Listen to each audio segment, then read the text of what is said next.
الحديث أكثر عن هذا الجانب ينضم معنا من رام الله الكاتب الصحفي المتخصص في الشأن الإسرائيلي عصمة عمر منصور. أستاذ عصمة، مساء الخير. مساء الخير لكم ولكل المتابعين، أهلا. حياك الله. في إعلان من الجيش الإسرائيلي إنه والله في صواريخ تم إطلاقها. من أين تم إطلاق هذه الصواريخ؟ واضح أن هذه الصواريخ تطلق من غزة. هذه ليست أول مرة خلال الأيام الأخيرة التي يتم إطلاق صواريخ فيها، ولكن سمعت صافرات الإنذار في مستوطنات غلاف غزة، وهذا دليل آخر على أنه بالفعل هناك صواريخ أطلقت. ولكن واضح أن هذه الصواريخ ليست من الفصائل الكبيرة، أو أنها ماذا تقصد بالفصائل الكبيرة؟ كما تعلمون هناك حركة حماس، هناك حركة الجهاد الإسلامي، هناك فصائل مقاومة في قطاع غزة لها ثقل وحضور أمني وسياسي في القطاع، وهناك أيضا فصائل صغيرة مثل هذه الفصائل. لا نعم عفوا، مثل لو الفصائل الصغيرة التي أسميتها الصغيرة، هناك فصائل مثل حركة المجاهدين أو غيرها، فصائل ليست كبيرة وجزء من المنظومة الأمنية والسياسية في قطاع غزة بشكل كامل. هي تلتزم بقرارات هذه ما يتوافق عليه غرفة العمليات المشتركة والفصائل بشكل عام، ولكن أحيانا هذه الفصائل تتصرف بشكل مستقل نسبيا عن الحركة العامة لقطاع غزة والتوافق بين الفصائل. إجمالا لم يتبنى أحد، وهذا بحد ذاته يعطي مؤشر عن الجهة. هذه الجهة بقيت نسبيا مجهولة. نحن نتكهن أنها ليست حركة حماس ولا الجهاد الإسلامي، لأن لو كانت أي من هذه الحركتين كانت ستعلن عن نفسها وستقول أننا أطلقنا صواريخ، وهذا هو هدف إطلاق الصواريخ. ولكن بما أنه لم يعلن عنها، وهذه الصواريخ مداها قصير ووقعت في مناطق مفتوحة، كلها مؤشرات تدل أن من يقف خلفها ليست الفصائل كبيرة، ولم توجه بشكل يحمل رسائل لإسرائيل. وطبعا كالعادة إسرائيل تستغل هذه الصواريخ كذريعة من أجل قصف مواقع للمقاومة ومواقع طبعا لأهلنا وشعبنا في قطاع غزة. بالنسبة نقاط عسكرية تم استهدافها تتبع أيضا للفصائل الفلسطينية في قطاع غزة، استهدفتها الطيران أو طيران الاحتلال.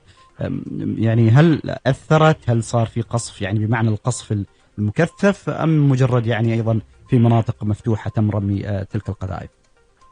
هو دعنا نقول أن هناك أصبح ضمنيا نوع من اللغة المشتركة بين الاحتلال وبين المقاومة. المقاومة أصبحت تدرك أين وكيف يمكن أن توجع الاحتلال، وأيضا الاحتلال أصبح يعرف أين يمكن إذا ما قصف أن يكون هناك تصعيد ورد فعل كبير من المقاومة، وأين يمكن أن يقصف دون أن يحدث رد فعل كبير، وأن يسجل أمام إعلامه وأمام رأي العام الإسرائيلي أنه رد على الصواريخ وانتقم وعاقب قطاع غزة بين قوسين. لذلك هذا الرد الذي كان بالأمس هو أراد منه الاحتلال أن يوجه رسالة أنه أي قصف صاروخي سيقابل برد. وأيضا في مناطق وقواعد يتم بالعادة إخلاءها للتدريب، هي قواعد للتدريب تابعة لفصائل المقاومة، يتم إخلاءها ويقصف فيها الاحتلال كي لا يستثير رد فعل عنيف، لأنه بالفعل إذا قصف مثلا في مناطق مأهولة أو أوقع عدد من الشهداء أو الجرحى، عندها سترد المقاومة على هذا القصف، وهذا قد يتطور إلى المواجهة. هذه اللغة ونحن نطلق عليها المعادلة فرضتها المقاومة، وهي نوع من الردع، بمعنى أنه تردع إسرائيل أنه في حال قصفتي أنت وأوقعتي ضحايا وشهداء وجرحى أو في سكون مدنيين سيكون لهذا تبعات كبيرة. لذلك أمام رأيها العام إسرائيل تعلن أنها قصفت واستهدفت مواقع عسكرية، بينما بالعادة يكون هذا لمواقع تدريب مفتوحة ولا يوجد فيها أحد. بالنسبة الآن للفصائل مثل ما أنت ذكرت الفصائل الصغيرة أو التي ليس لها ذلك البعد سواء التاريخي أو أيضا على الأرض، إلى أي مدى لها أيضا أسماء سياسية اليوم حاضرة، أو لها أي أجنحة سياسية وحتى وإن كانت صغيرة؟ يعني هناك بعض هذه الفصائل يكون لها تعبيرات سياسية، ولكن هذه الفصائل يعني تحكمها أحيانا رغبات ذاتية، أحيانا تحكمها اعتبارات إقليمية، أحيانا تحكمها خلافات مع حركات مقاومة موجودة، ولكن هي يعني ليست فصائل غير شرعية وليست فصائل غير معترف بها على أرض الواقع.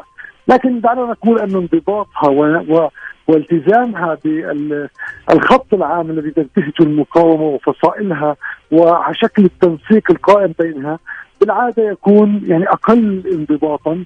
هذا يعني يجعلنا نشير إليها بأنها فصائل صغيرة وغير يعني مؤثرة بالمعادلة. أيضا إسرائيل في هذه الحالة تدرك يعني أن هذه الصواريخ أطلقت من جهات ليست يعني من فصائل كبيرة أو من الجهات التي تحكم في قطاع غزة، سواء حركة حماس أو الجهاد الإسلامي أو الجبهتين الشعبية والديمقراطية أو يعني غيرها من الفصائل التي تعتبر فصائل فاعلة ومؤثرة ولها تعبيرات سياسية واضحة وحضور جماهيري كبير إلى آخره. لذلك هذه الفصائل عمليا دورها وجودها مقصور على قطاع غزة فقط، يعني لا امتداد لها لا في الضفة ولا في الشتات، بخلاف مثلا حركة حماس والجهاد والجبهات الشعبية الديمقراطية لها امتداد في الشتات وفي الضفة وفي القدس وفي كل مكان، ولها يعني عمق ولها حضور تاريخي في نضال شعبنا وواكبته. لذلك هذه الفصائل محصورة فقط في غزة ونشاطها يقتصر على هذا الدور، والتعامل معها هناك طبعا آليات للتعامل معها وخلق نوع من التفاهمات بينها وبين المقاومة. ولكن كما قلت دائما يعني هذه الفصائل يكون لها أحيانا رؤية خاصة وتتصرف بناء عليها. الأستاذ عصمت عمر منصور الكاتب الصحفي حدثنا من رام الله، شكرا جزيلا لك.